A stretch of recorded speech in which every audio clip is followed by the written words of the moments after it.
Helo, Iwan Charles dwi, a fi sy'n chwarae rhan yr Hwyaden Fach Hyll yn fan hyn. Mae'r ymarferion yn mynd yn dda iawn.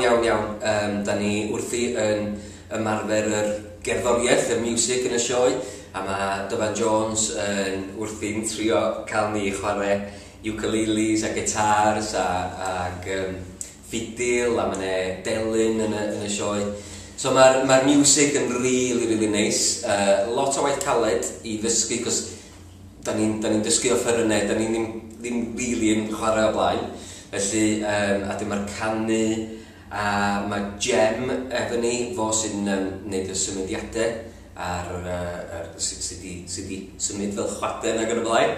A wedyn mae Sarah Lloyd yn cyfarwyddo ni i'r drama. Mae'r Hwyaden Fach Hyll, mae o chydig bach yn wahanol i'r lleill. Mae o'n ffindio hun yn y nyth, a mae o'n wahanol iawn i'r hwyad eraill yn y nyth. So mae gwisg yr Hwyaden Fach Hyll chydig bach yn garpiog, a chydig bach yn hyll, dydi gwir. Ond erbyn y diwedd, dwi ddim am roed y diwedd y sioe i ffwrdd, ond erbyn y diwedd mae o'n newid a mae o'n ffindio i le yn y byd, a mae'r wisg sgwyn ar y diwedd yn lot mwy hardd. Wel, ar hyn o bryd, da ni'n ymarfer yn y ddwy iaith, a wrth gwrs pan fyddwn ni ar daith, fyna ambell i ddiwrnod lle da ni'n perfformio yn Gymraeg yn y bore a Saesneg yn y pnawn.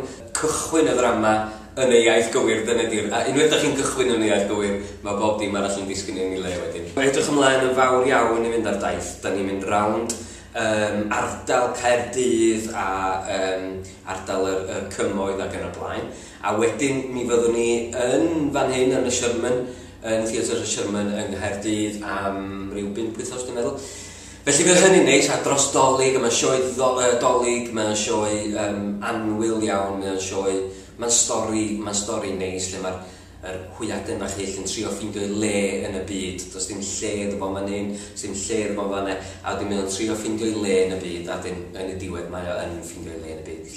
Felly fydd, a wedyn, yn mis Ionawr, mae'r theatr gen yn cymryd yr awenau, a da ni'n mynd ar daith rhwng Cymru. Felly, dowch chi weld yr Hwyaden Fach Hyll.